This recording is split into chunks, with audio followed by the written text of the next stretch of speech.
कुणाला निखिल भाऊचं गाणं ऐकायचं असेल तर ब्लॉग शेवटपर्यंत बघा. तर राम राम मंडळी, मी तुमचा लाडका महेश. सकाळी उठून सगळ्यात आधी आपण समोरच्या कॉलेजच्या कॅन्टीनला जात होते. कॅन्टीनला पोचताच बघितलं तर हिमांशू सगळ्या ठिकाणी मागे असतो, पण खायच्या ठिकाणी सगळ्यात पुढे. आपण पण कचोरी खाल्ली आणि धडाधड कॉलेजला जाण्यासाठी निघाले. हे बघा, कॉलेजचं कॅम्पस किती मस्त आहे ना. आपण जसे पहिल्या गेटमधून आत गेले तसंच दुसऱ्या गेटमधून बाहेर निघाले आणि आपल्या ॲग्री कॉलेजला पोहोचले. आणि हे बघा, अभ्यासाच्या नावाखाली टाइमपास चालू होता.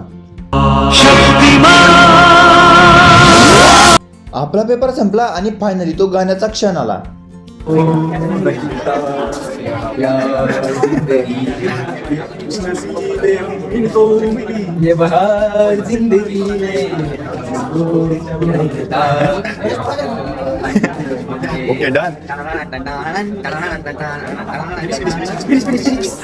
हाय हाय निखिल भाई का गाना दिल चु गया. मग आपण आपल्या थर्ड सेमचं हॉल तिकीट घ्यायसाठी गेले. हॉल तिकीट घेतलं आणि महेश भाई सोबत मेसला आले आणि जेवण करून परत हॉस्टेलला आलो. मित्रांनो, आपल्याला जर आहे तर गरम पाणी भेटत असलं तर आंघोळ आपण रोज पण करून घेतो.